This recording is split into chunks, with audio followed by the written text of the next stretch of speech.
It's the Morning Star Drive 117.8. You soaring up with sky, now's the time, don't delay. I'm sitting in my ride and it's time to fly. So let's realign, just listen and fill your mind. Hey guys, how's it going? It's Thursday, March 9th, and this is the Morning Star Drive on 117.8.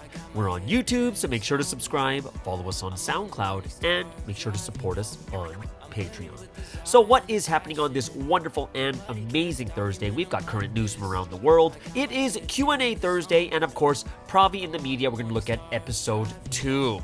All right, guys, how are you doing today? It is Thursday, almost the ending of the week, and hope you really enjoyed the service last night. So let's get this day started together here on the Morning Star Drive. Just want to remind everyone, keep liking, keep commenting. Want to hear from you guys. See how you're doing. Let us build the community. All right, so just reminding everyone that we do have the music videos coming out every single Saturday from our members from around the world. So if you have any, go ahead, check them out. They will be posted every Saturday. A couple more came out from Dr. Zinni and also from Rapture Collective. So hope you guys enjoy that. But let's get down to supporting our member artists from around the world, right? So it is a beautiful Thursday here in Malaysia. Well, in Malaysia, it's nice every day. It's sunny, a little bit humid, but I love it. And it feels good to wake up to the sun every morning. Yes, I know that some of you are still in winter, and maybe it feels like I'm putting a jab to your weather, which I kind of am, which means maybe it's time to take a vacation here in Malaysia. Either way, I really feel like I'm getting better now, my sickness-wise, so I'm happier that I'm getting better. But some of you might be wondering, why is Guy sick for so long? And of course, I thought to myself, I did go on vacation, and then kind of a little bit stressed and taking care of my parents, just being always alert. So I was like, oh, that could be the reason. Then I went to Bangkok, and I was like, oh, well, that could be the reason too. And then in the end, I realized the only answer is I'm getting old. Yeah, that's it. In the end, I'm like, yeah, that's probably it. It's probably, excuse me, it's probably age that comes into the picture too, that it takes a little bit longer to get better than before. And of course, it does mean, well, I am exercising, but I do need to eat a little bit better too, all right? Health is Happiness yesterday. Really, really enjoyed that segment on the spleen from Dr. Abe over there in Australia. And, I appreciate all these professionals that are helping out and putting these segments out. And they are ambassadors for this history. And I think it's really amazing. And I also think, their time is literally money, right? But I'm just so grateful that they can volunteer this time to help us all become more healthy physically and mentally. And I think also help us spiritually too. So, if you have any questions for them, there is an email you can leave, or you can drop it in the comments below for the doctors. If you have any questions about health, I'm sure they will be willing to help you guys out with that too. All right.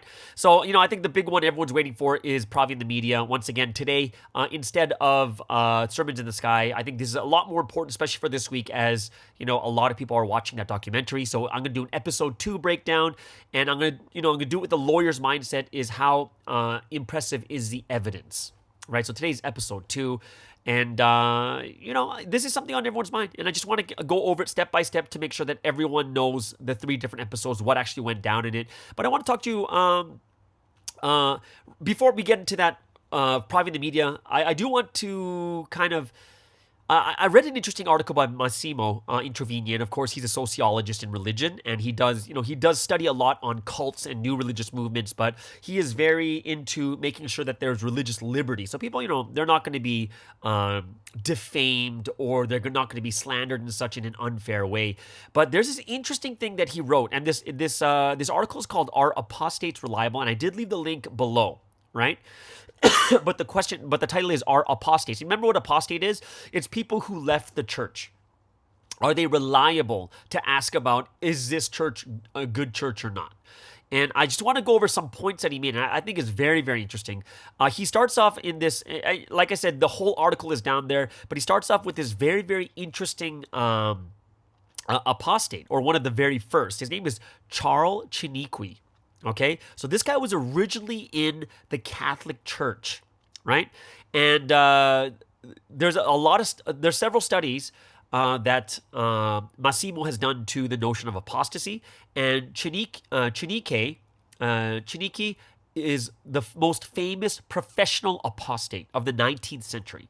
All right, so he's a Catholic priest from Quebec, so in Canada. He was ordained 1833, well known for his campaigns on behalf of temperance, whatever it is. But during his tours, he was frequently accused of inappropriate conduct with female devotees. And then he was suspended in 1851, right? And because, he's kind of accused of having performed a criminal act on a young girl, then later pardoned and allowed to continue as a priest if he accepted to move to the U.S. and never returned to Canada. In the U.S., same thing happened. Local bishops started receiving what they described as grave testimonials regarding the moral conduct of Mr. Chiniki and suspended again. And then in 1858, he was excommunicated. All right?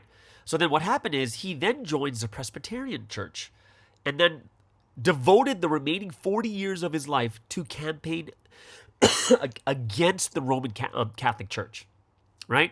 He claimed that the accusations against him had been fabricated, and just a lot of different things that he was saying. And he was, bringing up a lot of conspiracies. And of course, none of those accusations were supported by any evidence whatsoever. But Chiniki became one of the most famous international speakers of the late 19th century and basically inflamed the masses, right? Which sometimes at the end of his speeches resulted in people going to assault the Catholic churches and convents, right? So, that this is one of those apostates, right? So Chiniki is normally called an apostate by historians, and his story offers an opportunity to discuss the different meanings of this word. All right, so in the oldest meaning of the word apostasy is a very, very interesting article. You guys got to read this. It is in the link below. It means disaffiliation from a religion and conversion to another religion, right, or to atheism, right? So in social and political systems where it was, like in some countries you have a state religion. Like apostasy was a crime in the past, right? So, and some religions had that too. So what we're going to, what the most interesting part is, what does it mean today, right? So if you look at today, scholars of cults or new religious movements are those who devoted substantial attention to the issue of apostates, right? So a lot of these scholars are thinking about apostates, right? What does it mean? And they attribute this to the so-called anti-cult movement systematically used apostates to prove that moments it labeled as cults were up to no good, right? So when you see this, the studies are coming out there of apostates and why are they really, really that reliable when they're the ones, they basically spend their whole life trying to take down this one religion they used to be in.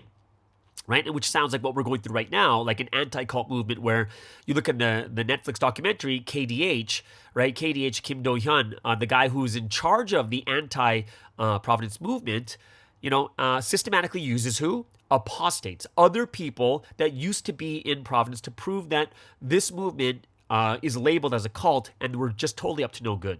So the anti-cult movement was never successful in the academia, where only a handful of scholars accepted its theories that cults were not real religious and used brainwashing to lure their converts. So when you think about it, in academia, the anti-cult movement never really convinced scholars that this was true, right? All the brainwashing. Of course, we learned with sociologists that in most cases, especially in the U.S., brainwashing is never used as an excuse, right?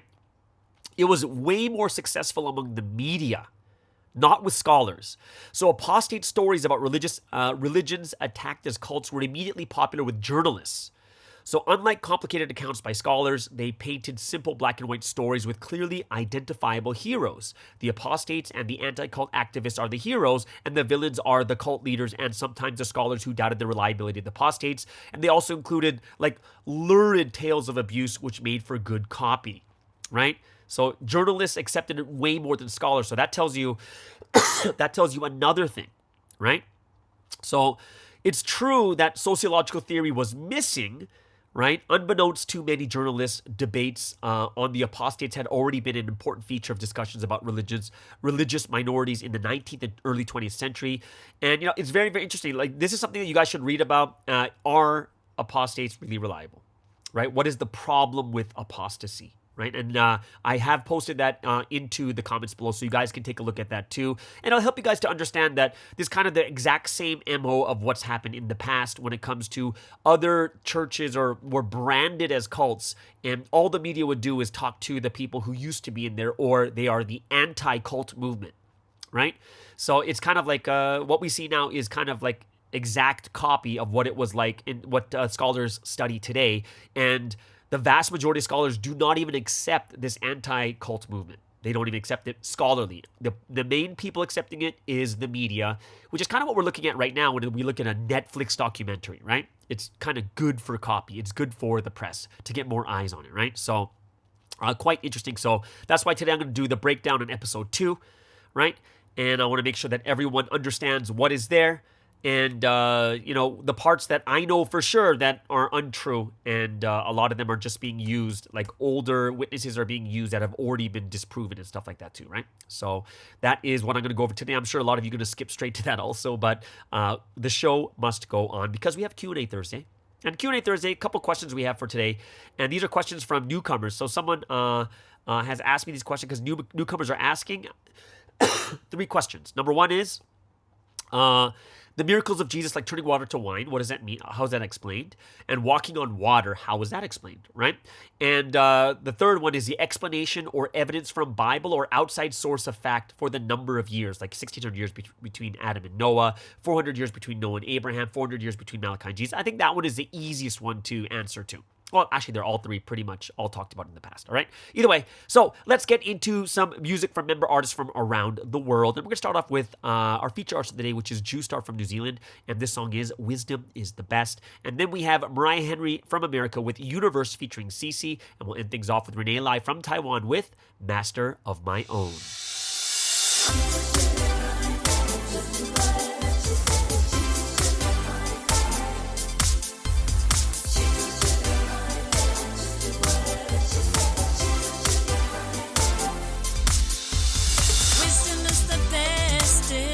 Your mama ever tell this to you?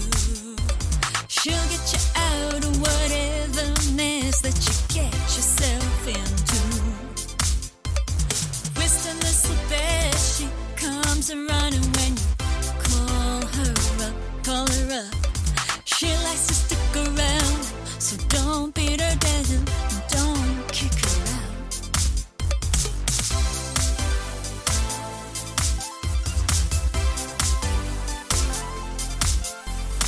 Wisdom is the best, she'll teach you how to tell truth from fraud. They'll write your name up in lights and say, don't you want your reward? Wisdom is the best, she looks for the ways when truth likes to hide. If you've been caught in a jam before, then it's better you let her decide. Hey, yeah. She's a sugar honey babe, just do whatever she says. She's a sugar honey babe. She's a sugar honey babe, just do whatever she says. She's a sugar honey babe. She's a sugar honey babe, just do whatever she says. She's a sugar honey babe. She's a sugar honey babe, just do whatever she says. She's a sugar honey babe. It's not working out, but you keep pressing on as if it'll change. Hurry up, Einstein, wisdom's knocking at your door. Go find a new way. Last time that I met the devil, he was dressed in a feint and over-planning. But my girl smashed him out with insight and some understanding. Hey, yeah. She's a sugar honey babe, just do whatever she says. She's a sugar honey babe.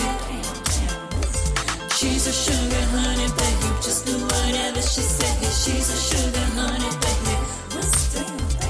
She's a sugar honey babe, just do whatever she says. She's a sugar honey babe. She's a sugar honey babe, just do whatever she says. She's a sugar honey babe. She's a sugar honey babe, just do whatever she says. She's a sugar honey babe. She's a sugar honey babe, just do whatever she says. She's a sugar honey babe. She's a sugar honey babe, just do whatever she says. She's a sugar honey babe. She's a sugar honey. When I look at you, it's like I got the whole room on the tip of my finger, and I'm pointing it right back to you. When I look at you, it's like I got the whole universe, the whole universe. Never thought that living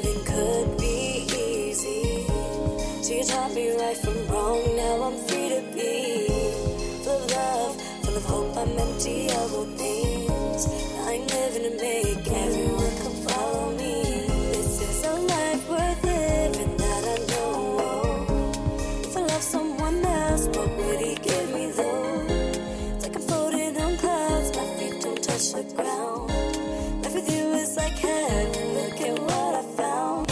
You said believe in me, don't change and then you'll see a life that lasts for all eternity.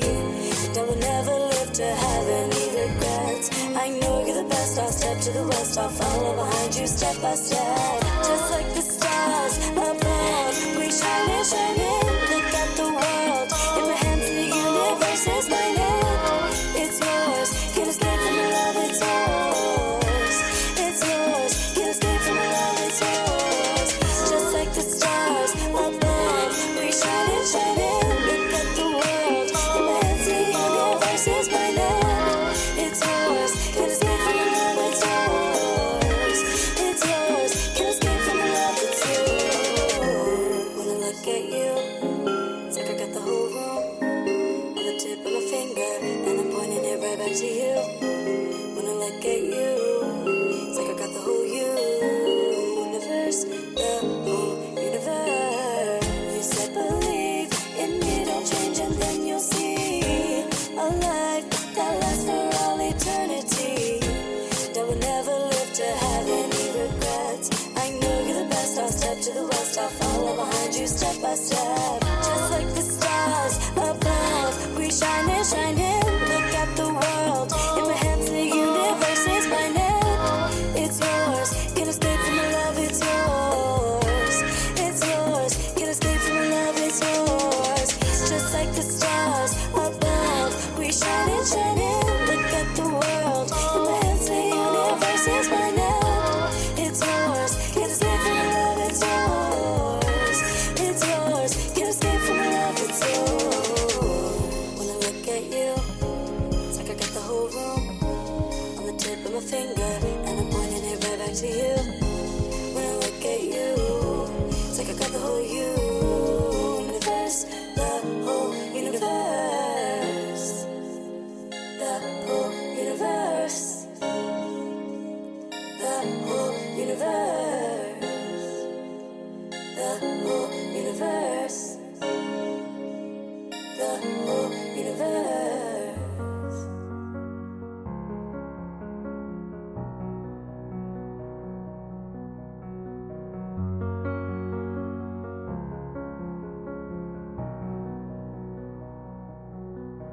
有没有一个语言能够预言我们遇见？也许是一个画面，我们都走在时间面前，曲折被定义，被偏见，被贴上标签，成为最好的自己，才和最好的你遇见。Every time I ever loved， 无论你有多么不舍，到了时候就要告别。Fallen leaves fall in love， 看着落叶，听着风，说什么颜色都有光泽。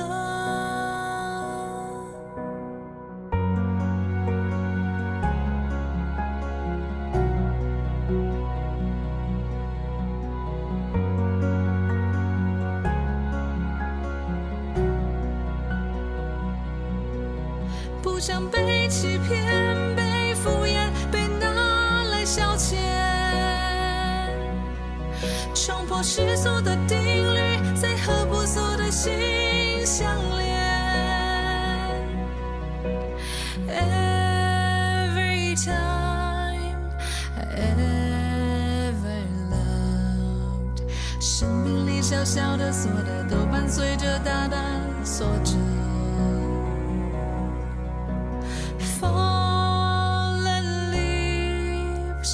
fall in love， 没有所谓谓完美结局，勇敢做出你的选择。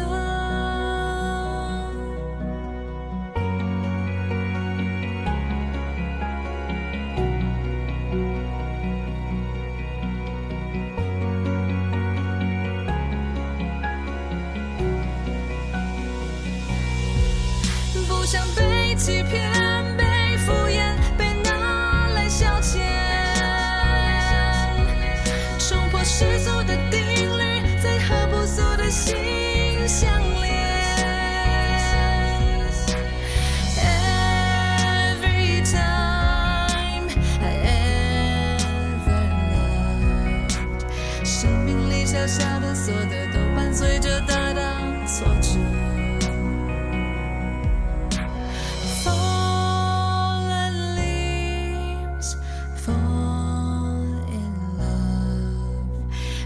所谓完美结局，勇敢做出你的选择。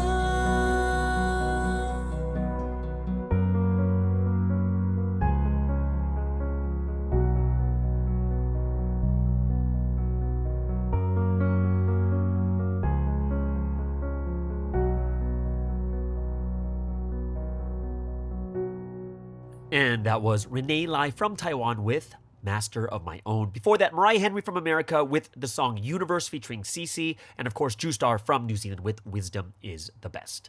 All right, so let's get into some news going on around the world. And of course, as brides of this history, knowing the power of our prayers, we've got to pray for the world and repent for the world. So let's start off with the Ukraine war. So it seems that up to 30,000 Russian casualties claimed in Bakhmut. They said between 20 to 30,000 Russian troops have been killed and wounded in the battle for the Ukrainian city of Bakhmut since it began last summer, Western officials say.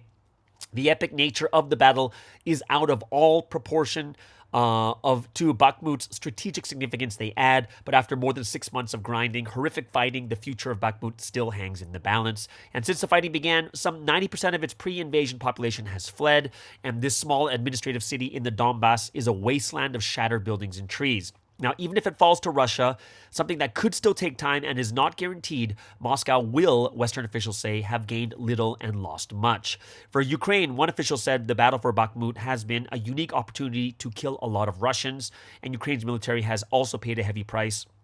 Although Western officials reject figures cited on Tuesday by Russia's defense minister, and they said around 11,000 troops in just February alone have died from the Ukraine, but we are not sure. There's no way to check right now exactly how many soldiers have been lost on each side.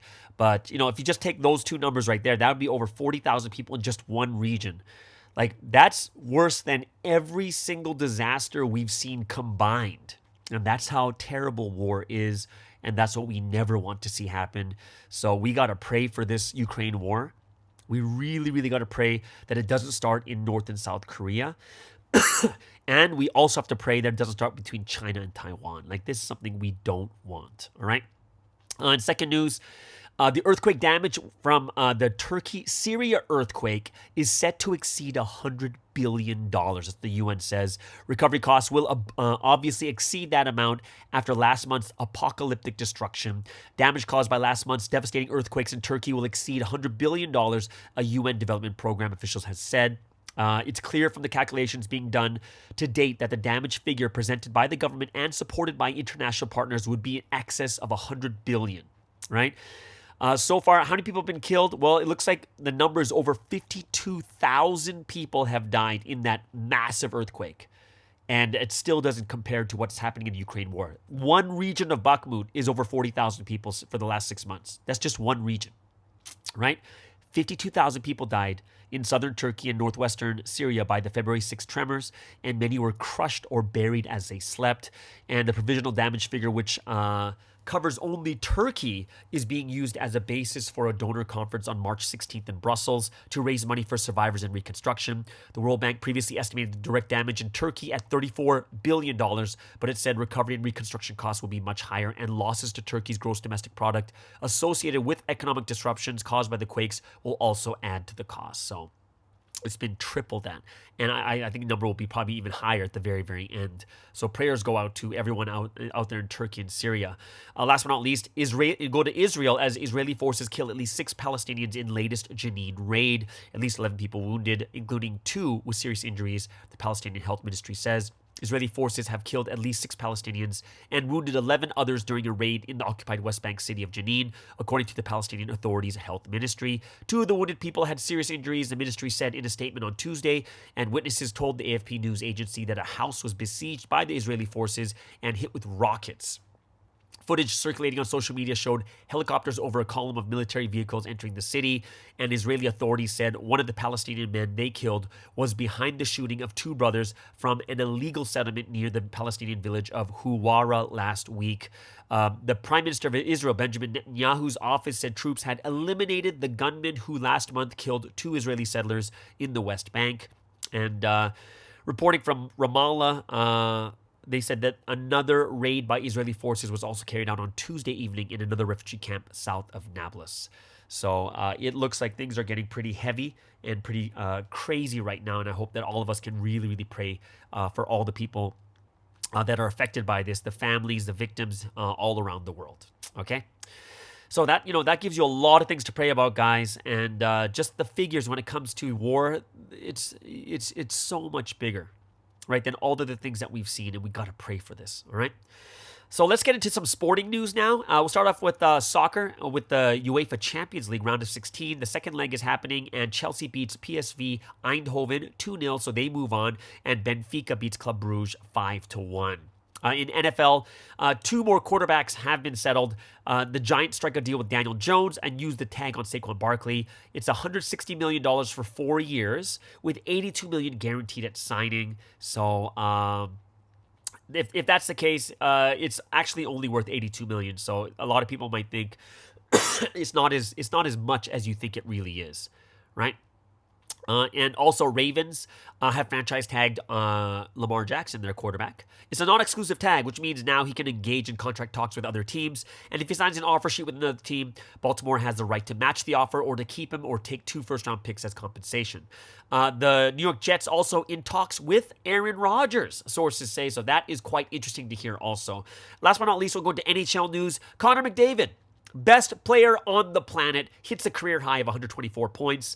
Edmonton Oilers captain Connor McDavid scored twice to push his NHL leading goal total to 54 and set a career high with 124 points during a 3-2 victory over the Buffalo Sabres on Monday night. And he's making his case to win the MVP for the NHL. And he's done 12 multi-goal games in the season. And, 124 points in 65 games, right? His other best was 122 points in 80 games, and he's still got 15 games left. He's probably going to hit like 150 or something. He's had something like 27 points in the last 10, 11 games, so it's pretty crazy. All right, so there it is, guys. That's the top 3 news in sports and around the world. Hope it's something that helps you guys out, especially when it comes to new prayer topics when we pray for the world, all right? So now that the news is done, you know what that means. It is the golden time.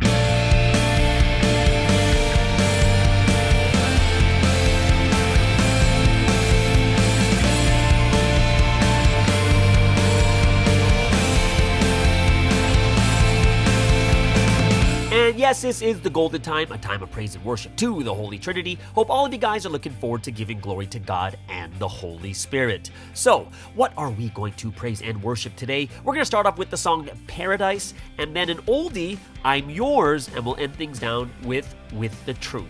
So, as one body of the Morning Star Drive, let's spend this time giving praise, honor, and glory to the Holy Trinity.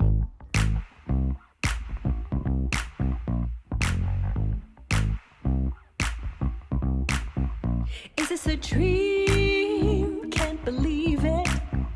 All that I want, it's much.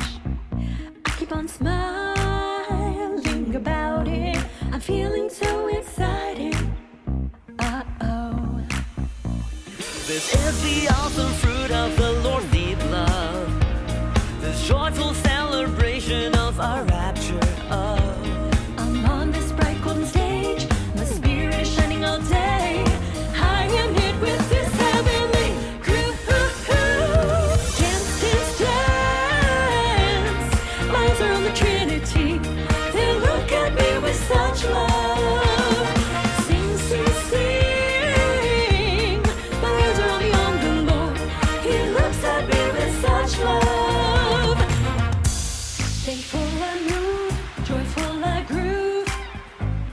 Love is my vibe, eternal paradise.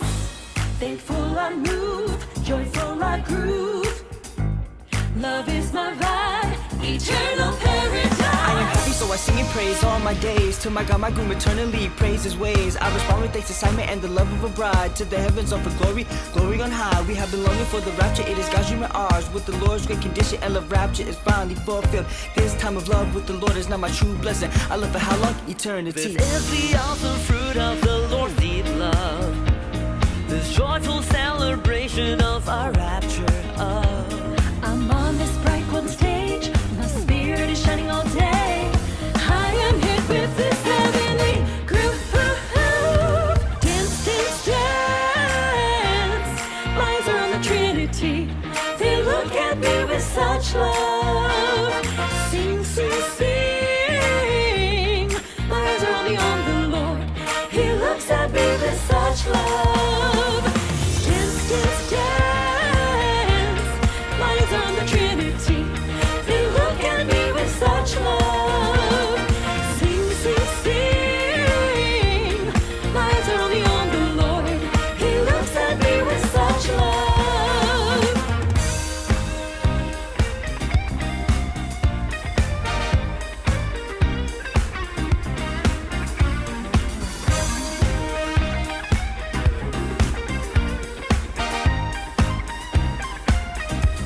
Glory to God in heaven. Love to the Holy Spirit. Love is my vibe. Eternal joy to the Holy Son, Lord. Love crowds are celebrating. Love is my vibe. Eternal paradise. I am happy, so I sing and praise all my days. To my God, my groom, eternally praise his ways. I respond with thanks, assignment, and the love of a bride. To the heavens offer glory, glory on high. We have been longing for the rapture, it is God's dream and ours. With the Lord's great condition, and love rapture is finally fulfilled. This time of love with the Lord is not my true blessing. I love for how long? Eternity.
The light of truth is shining on me. I see my spirit's face shining so bright. The light of truth is renewing my heart. It's guiding me towards blessings and grace. This is the only path, and I'm surely on it. I see God waiting for me at the end. All I've gained, I have gained through the truth. Everlasting life, everlasting love. All I've gained, I have gained through the truth. Rapture of my spirit, my life as a bride.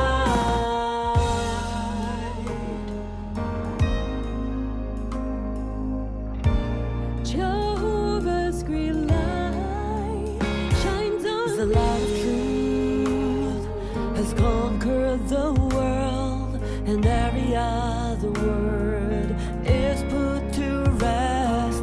The light of truth fulfilled in history. The greatest will of God has been fulfilled. This is the only path, and I'm surely on it. I see God waiting for me at the end. All I've gained, I have gained through the truth. Everlasting life, everlasting love. All I've gained, I have gained through the truth. Rapture of my spirit, my life as a bride.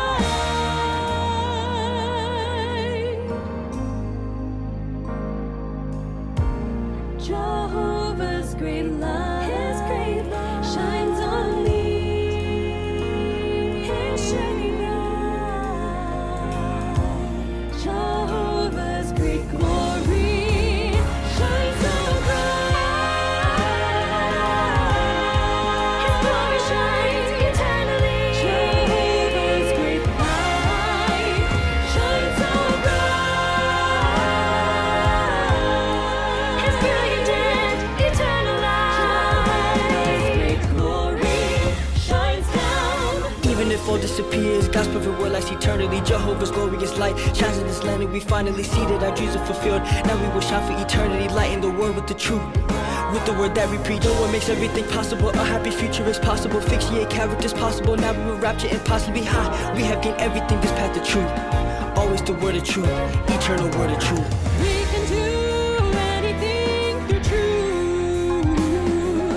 With the word, we can win for sure.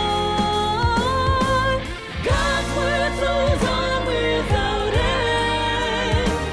So as we act, we will take flight and see miracles.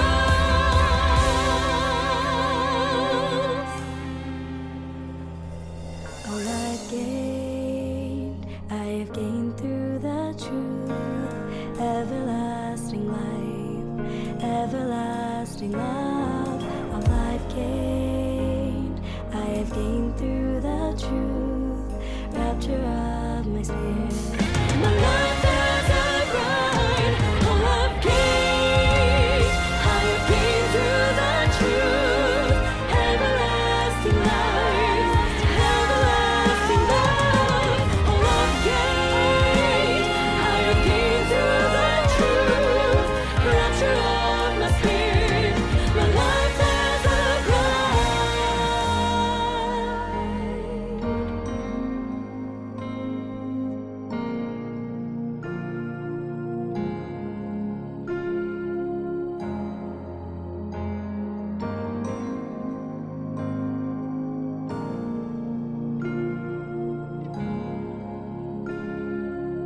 And that was With the Truth. Before that, I'm Yours, and of course, Paradise.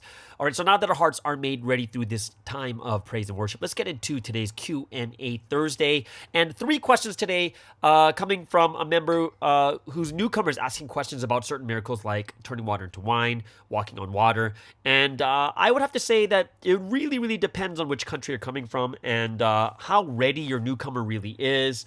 I would say it's much for turning water to wine, which is Jesus' first miracle, right? One of the things you'll know from that is turning water to wine and walking on water are two big miracles that a lot of people in the former faith really, really hold to. And it's not something that I usually have a couple answers for it. It depends on the newcomer. If you're coming from Taiwan or somewhere where they have no background whatsoever in the Bible, it's a lot easier to talk about it. But let me give you the answer from Sunstein, okay? So turning water to wine, it comes during, it's the first miracle of Jesus, and it happens at the time where it's a wedding, right? So in the wedding, what happens is they said that in the beginning, you're going to serve the best wine, but at the end, you serve the cheaper wine because everyone's already drunk. And then what happens is Jesus tells to put like water into jugs, and then he turns the water to wine. And then, then the host is like, oh, you're so amazing. You put the best wine at the end, right? So one of the things that was talked about and that what Sunstein explains is that during the Jewish wedding, you're going to have a priest or a rabbi or someone coming to speak at the beginning and at the end. And turning water to wine, water and wine are both symbolizing the word. So at the beginning, there was a rabbi that spoke at the very beginning, and then it was his when there was time for someone else to speak at the very, very end, the mother is like, come on, Jesus, you can do it. And Jesus is like going, hey, it's not my time yet. So some people could look at it and say that if they believe it's a miracle, it's like, yeah, if you show the miracle from that point on, everyone's going to believe in him, whatever it is, it's too early. But also, if you understand why Jesus was such a big figure, it wasn't so much because of his miracles. The greatest thing to him was the words of God. So turning water to wine was, the water was the first word at the very, very beginning, but he turns it into the best. It turns into wine at the very, very end, meaning he spoke the word to the people at the end. And the host was so gracious, like, wow, you spoke the best word at the end, not even at the beginning kind of thing. So that is the explanation for water to wine. Walking on water. What Sunstein talked about here is, well, the symbolic thing is the most important one. The symbolic one is most important because it's about the water meaning the world, right? So let's take a look at the symbolic meaning first. The water is the world, and Jesus walks on the world, right? So he's the one who's king. He walks above the world.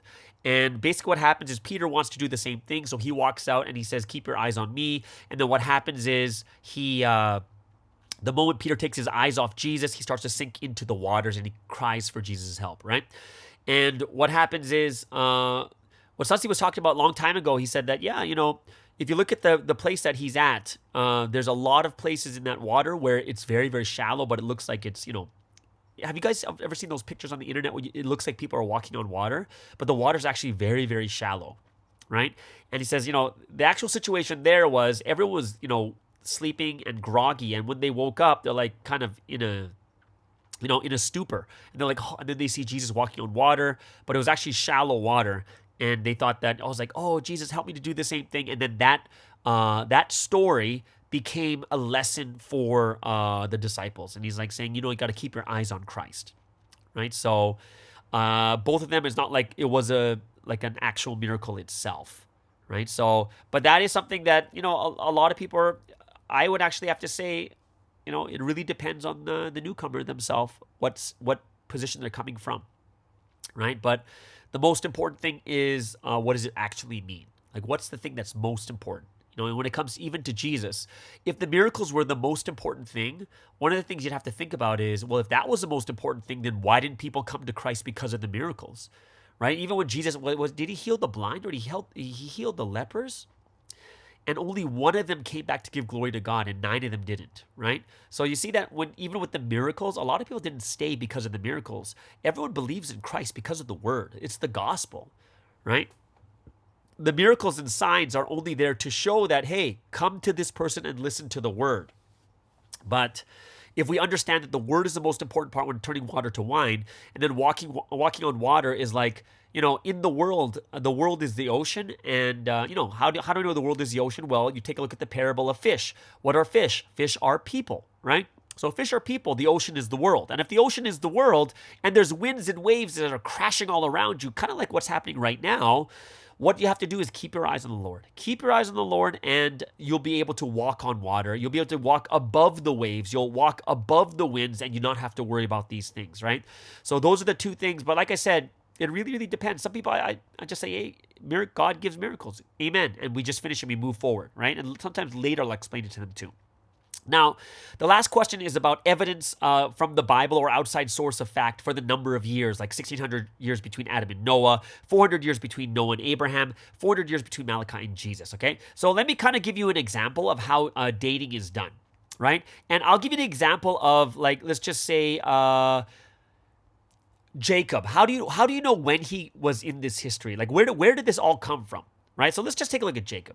So if you look at the dates and the dating of the Bible has been done for centuries. So this is not just a Providence thing. This is everywhere has the exact same numbers. Christianity all has the exact same numbers, right? And a lot of people will base it on certain calculations by different bishops or different scholars, right? So like even if you look in the King James Bible, you'll see them.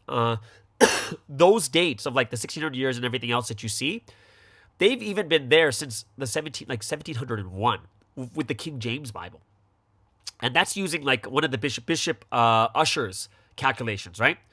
So if you can get a good date for Adam, you can then come forward using the information in Genesis, which links key male Bible figures from Adam to Solomon, giving the age of the father when the son was born. So they use the ages of the people in the Bible. And then that's why, like, if you want to get Jacob, then you could look at from Adam all the way over to Jacob. It's about 2,168 years after the creation of Adam, right? Because what we do know is, like, if you think about that, it's very, very easy because it's Adam to Abraham is 2,000 years. So then Abraham, Isaac, Jacob, which is, Jacob is 168 years after Abraham, right? So then, there people are using at this point when you're looking Bishop Ussher's calculation, and there's other calculations, but they're very, very similar. Bishop Ussher uses Adam as 4004 BC as the date of Adam's creation, and that's why they calculate from Adam moving forward with the ages of the male figures in the Bible moving forward, right? So, Jacob was actually born 1,836 years before Christ, right? And he lived, it says, in the Bible says he lived for 147 years, which means he died in like 1689 BC, right? So that's why they'll use a lot of the stuff in Genesis, a lot of the dates and the ages, right? So like just this example I'm giving you is Bishop Ussher's calculations, which are considered accurate by most biblical and many secular historians, right? So if you talk to your newcomer, you could say, hey, let's take a look at Bishop Ussher's calculations, which is Bishop Ussher is Ussher, right? And his calculation and the historical proofs are considered accurate by most biblical and many secular, so non-biblical, non-religious people, historians will use his Bishop Ussher's calculations too, all right? So there are many, and then you can find many historical proofs of the Bible itself also, but that's kind of how you calculate it. And, like I said, this is not just a Providence thing. This is, we can't say that we made this up. This is also from the past and from all the religious scholars in the past too, from hundreds of years ago that have gone through these calculations, if that makes sense, all right? So you can look up, I would say that's one of the best ones to look up is Bishop Ussher's calculations, Ussher, and you can see how he calculated the biblical times. All right, so I hope that really helps you guys out because I think it is something very important that sometimes when newcomers ask this, we have to be the ones that have to answer it clearly too, all right? So there it is, guys. That is Question Answer Thursday. I hope you guys really, really enjoyed that, and you guys will have an amazing and awesome time because we're going to listen to a request today, right? So today's song of choice is from Ina over there in America, and she requested a song called Remain from a group called Royal Taylor. And Royal Taylor, they're a good group, and their main singer, I forget what his name was, but he was in yesterday's song, but very, very good group. Royal Taylor, this song is Remain, very moving lyrics, I hope you guys will enjoy. Deep and very, very inspiring. Thank you so much, Ina, for requesting that song, and I hope it lifts a lot of your spirits up at this time. All right. So let's get into Provi in the media. And of course, this is very, very important at this time because, of all the accusation things that are going on right now. I did talk, we know about the Netflix documentary that's out right now too. And I did want to talk about episode 2. I did, if you guys haven't heard episode 1 yet, go ahead and take a look at it at, on the Tuesday podcast for Provi in the media. Is it Tuesday? Yeah, Tuesday podcast. Okay. So today I'm going to start with episode 2. And episode 2, it starts off with a 1999 accusation. And it's about someone named Huang. And she was abducted and beaten for 4 hours. Okay? So here is the one that's talking about kidnapped and abducted and beaten for 4 hours. And this was actually, like, those of you guys who don't know, if you go to civil, it's called civil government. There was investigative journalists who went into this witness, Huang, who said they were kidnapped and beaten for 4 hours. It did go to the police. And this is, I'm going to read to you the article. This is the article written by the investigative journalist who actually went to the police station to find out what happened. So here it is. It says, this is written, and this is also was written in a police journal. In 1999, there was intense public interest in the organization, which is Providence, because of the ongoing media coverage. At that time, a certain broadcasting company, I'm not sure which one it is, but it says some company, aired the so-called Miss Huang abduction scandal, claiming that some leaders of the religious organization kidnapped Huang, one of the church members. What I learned from the police, however, indicated otherwise. It was not abduction, not kidnapping, but rather a simple assault case. Assault and kidnapping are 2 very different charges with very different penalties. After verifying the facts, so this is fact-checking, I wrote an article in the police journal. Then a person whom I will heretofore refer to as the informer called me up. He played the role of filing complaints on behalf of the plaintiffs behind the scenes. I didn't know at that time how he was related to the case, though. He protested in a somewhat upset voice. He complained, "Why did you describe a kidnapping case as a simple assault case?" And then obviously the investigative journalist said, "I verified the investigation details from the Cheonan police station. I explained that the article was written based on the facts." He and I agreed to meet in person to continue our conversation, but the informer did not show up. When I called and asked, "Why aren't you here?" he gave me an irresponsible and ridiculous reply saying that he just didn't want to meet me and that he was returning home.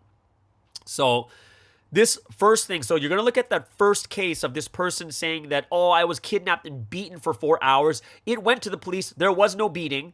So I'm talking facts right now. This is from the investigative journalist, and it wasn't kidnapping. It wasn't abduction. It was a simple assault case. Very different. Very different. Like one is going to be like a felony, and the other one is a total misdemeanor, right? So there's the first one that we're looking at. That's why, for me, knowing that case already, I looked at it as like, well, basically this person, even though this documentary is not lying, they're saying these are actual witnesses with a real affidavit. It's true. These are the actual people doing it. However, that first person off the top has already been disproven, right? The actual police report was found. The investigative journalist said, nope, it's basically, that's what it is.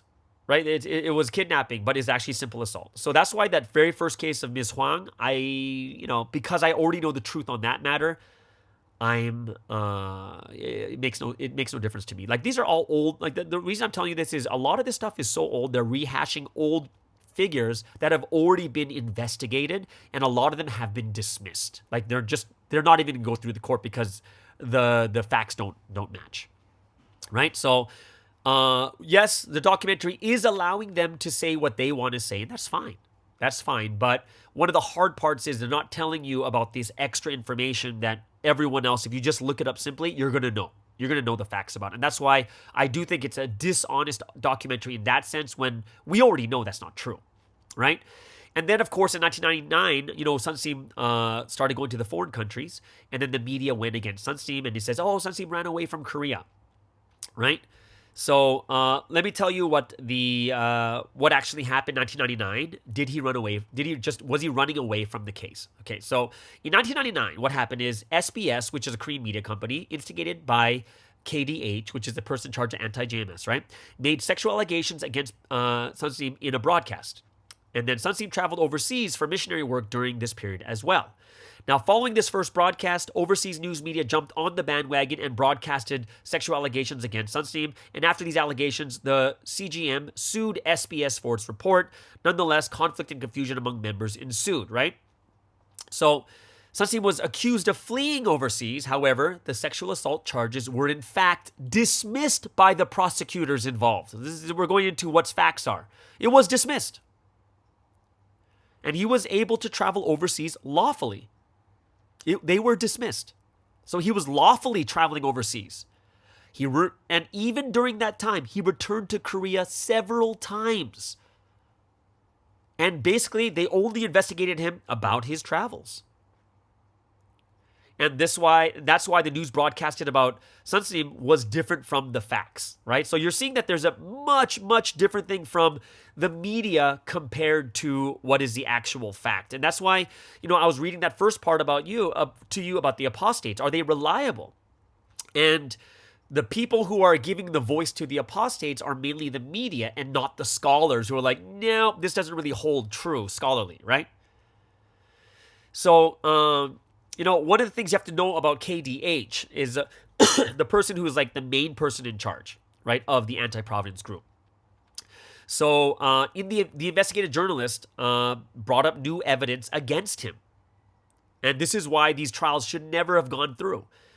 Or there should have been at least a retrial in Sunstein's case. He says there is evidence, like real evidence, like paper written on it that is a signed affidavit, signed and notarized. Notarized means someone from the government is going to notarize saying this is actually you. November 15, 1999, KDH wrote a letter of self-examination, and he said to Sunstein, this is written in the letter, Sunstein, I deeply regret that I backstabbed you, I defamed you by spreading scandals against you, and caused you a deep wound. And the letter was authenticated before he sent it to the church's central office. And there were 2 letters that are authenticated and sent as apology. And they were both sent on March 17th and July 21st of 2005. Right? Parts of his letters are, I apologize that I have defamed and insulted you until now out of misunderstanding. I apologize once again that for the past 6 years, I and the members of the group, the anti-providence group, have misunderstood you, so we have slandered and insulted you. The letter was handwritten by the informer himself, which is KDH, including his seal and photo. So those of you guys know are Asian. You have a seal to say this is you, right? And his photo on top of it, right? So, when you think about this investigative journalist is saying it seems that KDH was taking advantage of the nature of the case, which is sexual assault, which complaint has to be filed by the victims, but he managed those who claimed to be victims and prompted them to sue Sunstein. Then, without letting them know, so here's something else that KDH did is he prompted them to sue, and then without telling the people that are suing him, he went behind their back and demanded $2 million. Right? And he said that once your demand is met, then we would withdraw the legal action. So that is something that, we have to understand. This is someone who's basically like the apostate. Their life is there to come against, to go against, they spend the rest of their life to be the sworn enemies. Okay? So there's one thing you do need to know. Now, here's something that I think is very, very interesting, like something that's very, very sad. And this part makes me really sad. It was the assault on KDH, his father. Right? So I don't know about the assault against him. Well, actually, I do know the story where KDH actually got into a fight with a member. And, you do see the videos of him, with the bloody side. And I actually, I forget what year it was. Was it 2002, 2004? No, 2007. But I did meet one of the people directly who actually got into a fight. And, you guys got to go to the police reports. There's no police reports in this, but KDH pulled a gun on him. And then they fought. And then, from what I know, is it was put aside because the moment the gun is pulled, then it's self-defense.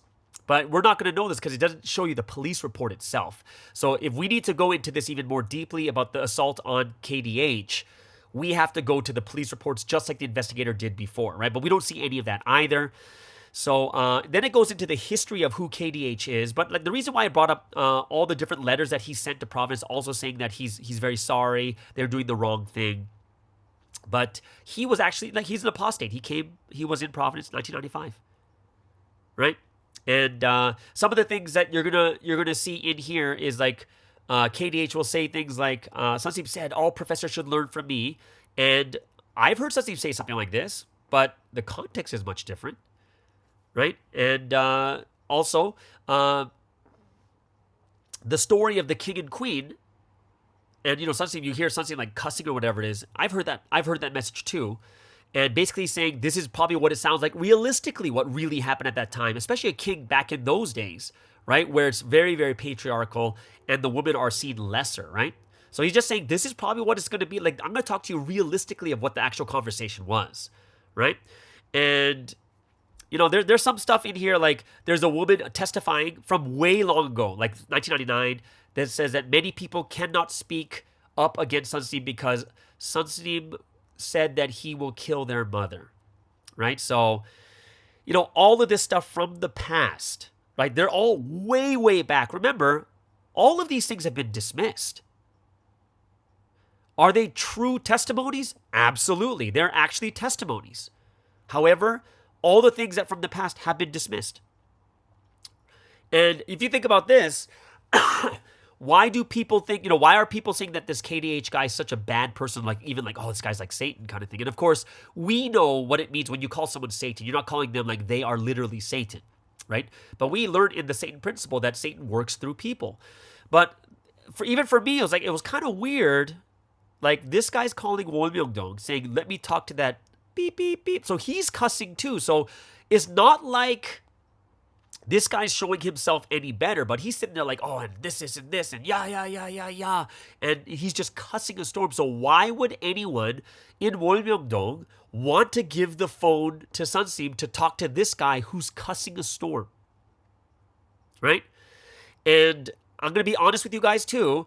You guys can, think about this also. How many of you guys have ever heard of KDH? Because this guy's talking oh, and Sunseem, talks bad about me all the time to people, and everyone knows who I am, and they all think I'm Satan. And the answer is, how many of you out there right now have heard of KDH? Because that's what KDH is saying, is that we're telling people his name, who he is, and how wicked and bad he is. And I'm going to be honest with you, even I didn't know who his name was. He's coming to the spotlight because of this documentary. Are there any of you, some of you guys out there, have you heard any of your leaders talk about KDH? Kim Do-hyun, the one you see in the documentary? No one's heard about him. We don't talk about him. And he was trying to prove himself by showing a video of Sunseem talking about KDH. But even in the video, Sunseem never mentions the name. Never. So even then, it's not proof that, Sunseem's going around telling everyone about this KDH guy and how he's Satan. Yeah, he's saying that these people coming against me, Satan's working through them. Never says a name. How many of us have heard the name? Have you? I haven't. For me, actually, it's been less oh no, I rarely hear about that kind of stuff, right? So even in there, I was like, yeah, well, he's saying that, but reality is I don't really hear about KDH at all. It's almost like we're shielded from him. We don't really hear his name. And yeah, it's very, very interesting because, Malaysia popped up, Taiwan popped up, Hong Kong popped up. And this is all old stuff. And that's why for me, the thing that was really weird for me is I don't understand why the documentary, like the director, would go to the old stuff that's already done, disproven, dismissed, or it's just false because none of the facts actually were like true or corroborated with anything else. Where we've already had witnesses saying, no, there's no way that could have happened in Malaysia or Taiwan because there's always people there. Susie barely sleeps. People sleep next door. Sometimes people are in front of the door. So it's a lot of this. Yeah. even for me, I was hoping they'd start coming to America. It's like, oh, and in America, this happened, and this happened in America. And I'd be like, no way. Because for me, when Susie came to America, I was there both times in 1999. And I would have loved to have heard them talk about that about America. Because when he came to America, gosh, I'm going to tell you guys, when he came to America, the first day I met him, it was a 22-hour day. And and even when he went into his room, he was counseling. I don't think he slept. And people were in the house. If something like that was happening, everyone, because it was it wasn't even a hotel. It was a house. No, So I was hoping that they'd say something about America, but they didn't. So I'm going to tell you this is like, if what they're saying is like everywhere he went, he was sex crazy, this, and this. I'm like, I've been with him in America. I was followed him around over there in Italy, in France, in England, in Germany, and I'm just like, this is crazy. And that's why for me is a lot of this stuff is so old. And that's why I really thought to myself that something new was going to happen. Like, oh, is there something new that I haven't seen? Oh, I want to see this evidence. But the reason I'm so disappointed, like I told you guys yesterday, is it's just there's nothing. Everything is the same as before. I just haven't seen anything. It's just, it's really, it'll really affect people who know nothing. That's who it's going to affect. People who know absolutely nothing is going to affect them. That's for sure. If you know absolutely nothing of what of any of the cases in the past, then you're going to be affected a lot. You're like, oh my gosh, is this true? Oh my gosh, is this true? Right? There was a 2003, like these are all old, 2003 assault case. I urge you to guys go on providencetrial.com, look at the timeline, and you're going to see all these cases there, whether they were dismissed or whether they were pushed forward, whatever it is. So, yeah, it was just, some of the stuff was really hard to watch because I already knew it was false. Like that first one, the Huang case, I already knew about that one. And then when Sunstein says that, don't watch the news or you could, you'll lose your salvation, that's obviously if people, he's thinking, remember when Sunstein talks to the very general group, when we know the context of it, the general group is there are some people not ready to listen to it, will be really severely affected by it, right? And they could lose their salvation, right? So, that's not something, it's something that we understand if you understand the context of it. However, one of the things that I like that Massimo E. Trevino talks about is the news media is they're not religious, but they're looking at it from a non-religious eye. And that's what makes it even more ludicrous or weird. But people in the religious sense understand this much better because you'll hear the same thing in Christianity, right? If this happened or this happened, yeah, you'll lose your salvation, right? You'll lose your salvation. Like, that's something that only religious people will understand, and it'll be something that we can take into context. But if you take it from the worldly point of view, it's so weird, right? It's true. It's really, really weird if you take it from the non-religious context. And that's why it's really hard for a non-religious media to be covering religious things. And that's why it's much better to look at it from a religious point of view. So, and the way when Sunstein talks about don't look at the slander, it's more about protection, right? That's remember, the one thing in Sunstein's mind is always about life. It's always about saving people. For him, it was always like, hey, don't look at that kind of stuff. Yeah, some of it's so shocking, it can affect people, and some of it's not even true. Some of the stuff I've seen when I was in Korea during the time when I was at the Lord's Church, man, like at one point we had someone, like they had a truck pull up to the front of the church, playing like these sexual videos. And later on, guess what we found out? Why was it inadmissible evidence? Because it was deep faked. It was deep faked. You know what deep fake is? Like they'll take the face of someone else, they can put it onto a video.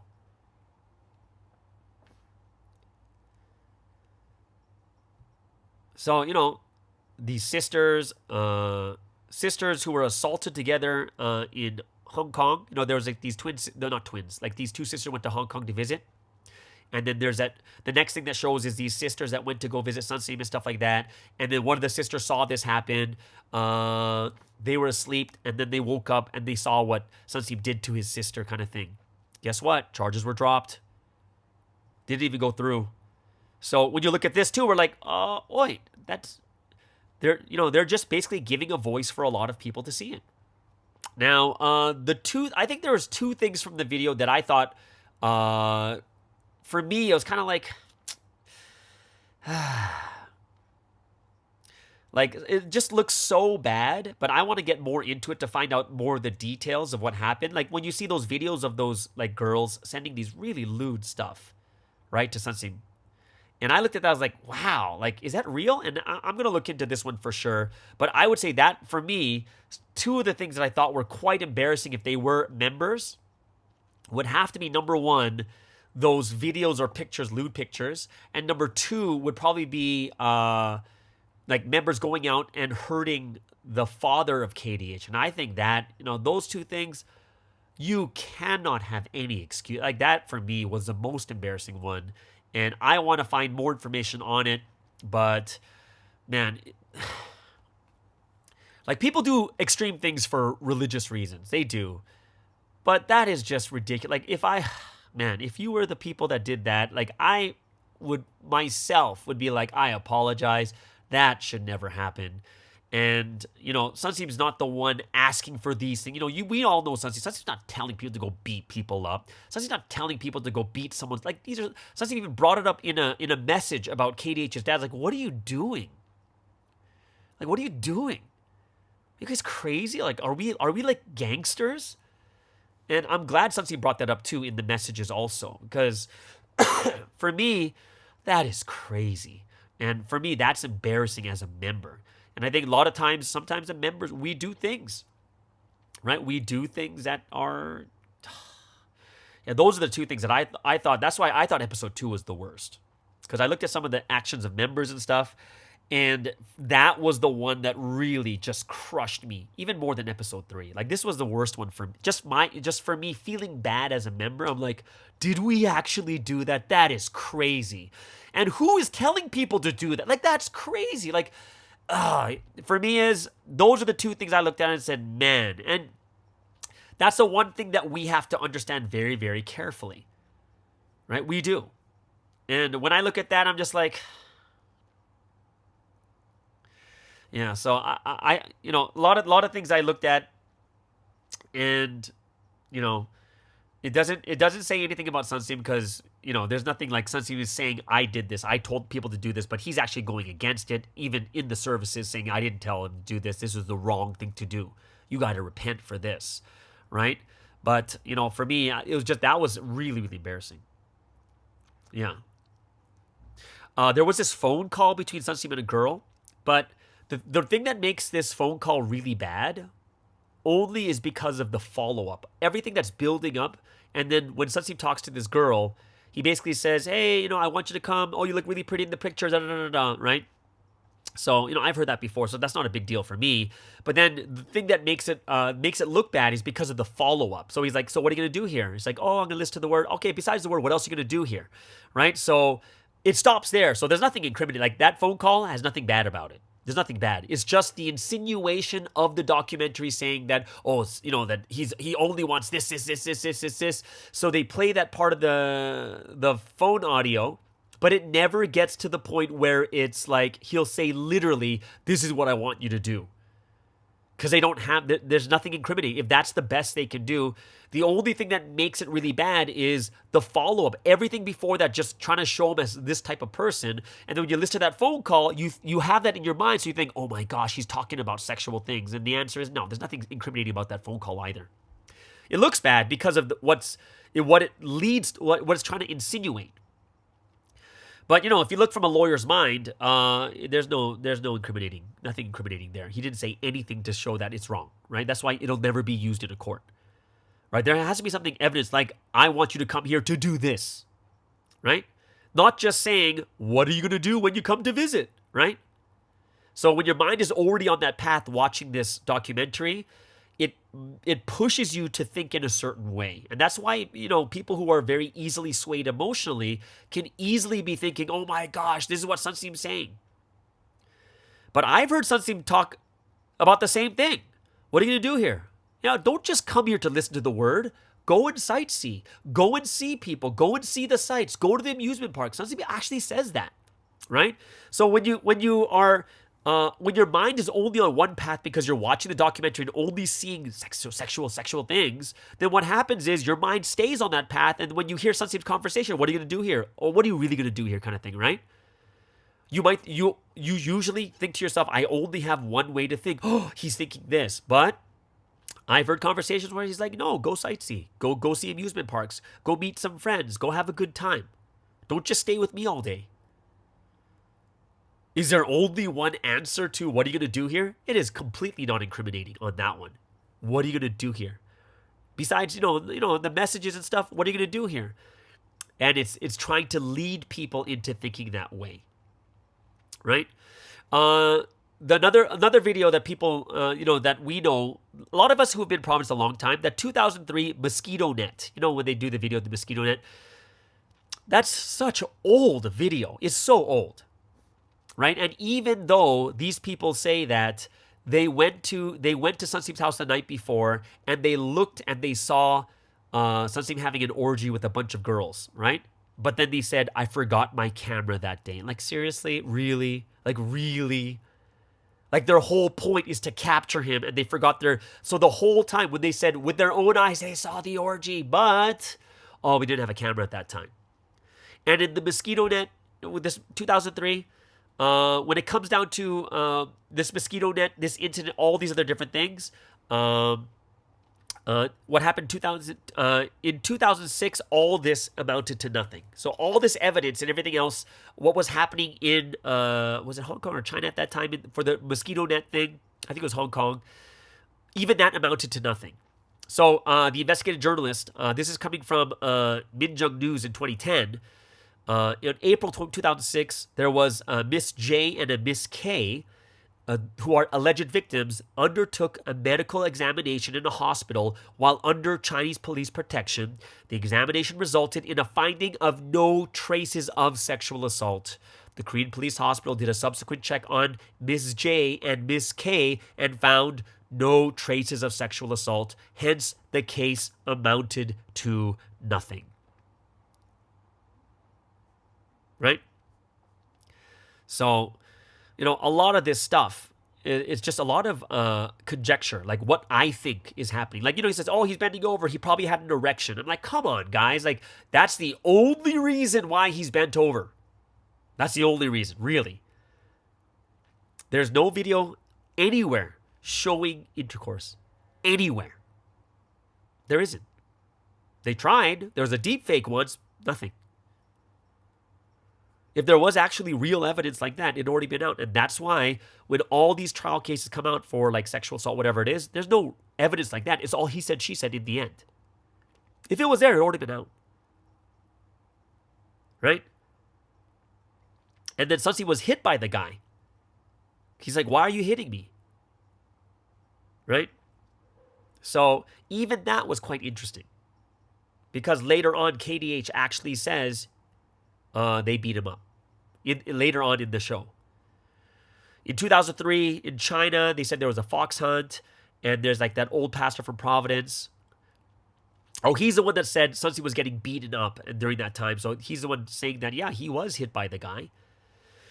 And there's, a lot of the times where these people take short excerpts out of Sunsim's sermons, number one, you have to see with the religious eye, and number two, you have to understand the full context. And tons of stuff is taken out of context. Right?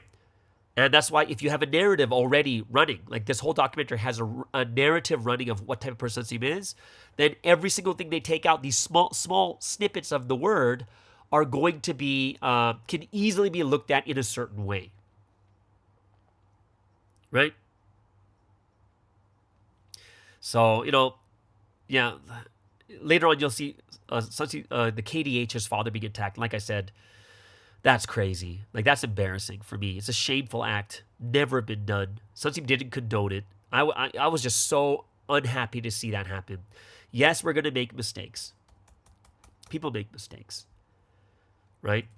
But, yeah, I was really sad to see that. Right? From what I heard, it's true, too, that there were some members that attacked. And Sunseam actually went on the Sunday message saying, what are you guys doing? I never asked you guys to do this. And I think that's what happens when people become overzealous. And they kind of think that, oh, this is Sunseam Shimjung, this is what Sunseam really wants. And the answer is, really? Does that Sunseam really want that? To hurt someone's father? So, later on it talks about 2006, the Taekwondo follower claimed sexual assault. But we just talked about that above, where they were checked by the hospitals and there were no signs of sexual assault. So, and there is video evidence of them being happy and smiling after they said the incident happened. But it was KDH that said they were, in the video, they couldn't walk because they're in so much pain. There's no video about it, but remember, there's a video of showing them coming outside of Sunseam's room after that meeting, and the two girls are smiling, happy, and have no problems walking.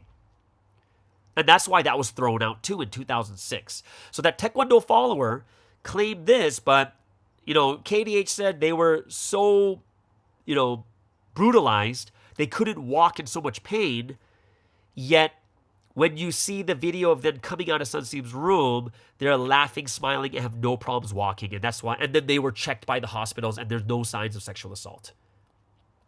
There was the other one, you'll see, some of these things you probably don't want to hear, but 2006, someone said that Sunseam put a hose into their private part, and he started turning on the hose to put water into him, and the belly became so full.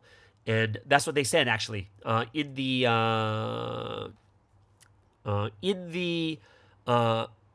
filed a prosecution against Sunseam, they said that they put the hose in so deep and so far, and they turned the water on, that Sunseam turned the water on, that it filled their belly with water. And the reason that was thrown out, because every doctor said, nope, that's not possible.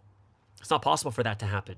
To put, how far you'd have to put it up, and no matter how much water you put in, it's not going to fill your belly. So even that was disproven when you look at the whole filing of that hose into the private part kind of thing. This is how crazy, for me is, when I listen to this, the saddest thing I've heard so far is the actions of members. That's the saddest thing for me. I'm going to be super honest with you guys. That is just, I can't believe they did that. That is sad for me, right? Overzealous members, people think they know the Shimjung, and we've seen that a lot, where Sunseam will prove them wrong, no, I never asked for that. Right? And I wouldn't be surprised if there were people that sent lewd photos to Sunseam, which makes no sense to me, which also means that, I would say there would be a big problem in leadership also to even get those sent, which I think is ridiculous, right? But I'll have to look more into those lewd photos. I'll have to. Yeah. But, that it doesn't really prove anything about Sunseam. It just, for me, is, it just makes me very unhappy to see that type of thing was done by members. Right? Can we prove it was done by Sunseam? And the answer is we can't. Right? We can't prove anything to that. We have people who were there who could say, what Sunseam said, but in the end, right now, the only thing you can look at right now with that is, why would the members do that? But from what I've seen too in Prov, sometimes some people get a little bit too extreme. I've seen that. Yeah. And then it goes into Sunseam's arrest at the very end of it. So, for that is the end of episode 2. So, a lot of the stuff there, the biggest disappointments for me is kind of the actions of members. That's a huge disappointment for me. That was the biggest one that hurt me the most. Didn't hurt my thoughts about Sunseam and all the other different, but it hurt me the most seeing what they did. And, and then a lot of the victims from the meeting, from Huang to the Taekwondo person and the two sisters, a lot of this is already out there. The information's out there. And a lot of the things from Taiwan, Hong Kong, Malaysia, whatever it was, they were trying to say. Remember, one of the things is these are real witnesses. Yeah, they're not fake, and I'm not going to deny that. It's not fake at all. Yeah, totally not fake. But it's their account, and all the ones that we listened to for episode 2 were either dismissed, disproven, or there's a lot of information that's not being shown. And that's why for me, this was the hardest one for me to watch, just seeing members' actions. And that's the one that crushes me. And I would apologize. On behalf of Providence. Like, I know the second one, I think, is for members for sure. I'm glad, and like I said, I'm glad Sunsi really rebuked them. But, man, yeah. So, it kind of shows that sometimes how we really don't know God's heart. Or we really don't know what God really, really wants. And that's the one that broke me, was just members' actions. And in my life too, I've done some bad stuff also. I've done some stuff I've regretted, but yeah, that's like such on a different level. And that's what I think we have to take responsibility for the things we've done wrong. We really do. Right? We really do. So yeah, those are the two things that killed me. But all those other like the witnesses and stuff, and all the stuff they're talking about, we already seen that. It's all old stuff. A lot of the stuff has been dismissed. A lot of the charges were dropped. Nothing was corroborated, and it's just, it's quite sad to see that he's just the documentary directors just kind of bringing them up just to build this is what happened. These are real people, and the answer is they're real, but doesn't mean they're right. He's not showing that their cases were dismissed. He's not showing that the charges were dropped. He's not showing that they went to get a hospital checkup to see if they're sexually assaulted, and both hospitals said they were not sexually assaulted. You know what I mean? So, yeah, that's just, so that's episode 2, and that's kind of the gist of it there. And we'll go to episode 3 tomorrow. Okay? So instead of the Wednesday message word study, I'll go to episode 3. So there it is, guys. What a sad way to end the podcast for me. Yeah, just crushing for me just to see some of this, just to watch this. It's just old memories that you just don't want to listen to. Either way. So there it is, guys. That is the end of the Provi in the Media with episode 2 of the documentary. And I hope you guys really, look at it with a real eye. Some things we got to take blame for. Some things are shameful. Like, why would they do that? But also, we have to look at it from a truthful point of view. Right? So, there it is, guys. That's episode 2. Hope you guys enjoyed it. Tomorrow will be episode 3. All right, everyone, have I don't know how to end it when it's so sad doing this. But everyone, pray. Make sure that you have your heart in the right place, and we'll see you guys again tomorrow on the Morning Star Drive on 117.8. It's the Morning Star Drive 117.8. You soaring up with sky, now's the time, don't delay. I'm sitting in my ride and it's time to fly. So let's realign, just listen and feel your mind. I'm burning with desire and the passion. Nobody can stop me when I'm like this. I got my head in the zone,